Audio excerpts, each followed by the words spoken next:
அஸ்ஸலாமு அலைக்கும் வரஹ்மத்துல்லாஹி வபரகாத்துஹு. யூசுப் நபி தாராளமாக தானியம் கொடுத்தார்.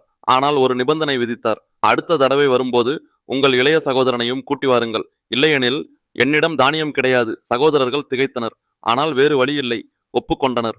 கனான் திரும்பினர். சாக்குகளை திறந்தனர். இது என்ன? கொடுத்த பணம் திரும்பி இருந்தது. தானியமும் கொடுத்தார். பணமும் திரும்ப கொடுத்தார். இந்த அமைச்சர் யார்? அவர்கள் அறியவில்லை. அவர் அவர்களின் சகோதரன் என்று தந்தையிடம் அனைத்தும் சொன்னனர். யாக்கூப் நபி கேட்டார், பென்யாமினை அனுப்ப மாட்டேன். யூசுப்பை இழந்தேன். இவனையும் இழக்க மாட்டேன். அந்த தந்தையின் வலி வார்த்தைகளில் அடங்காதது.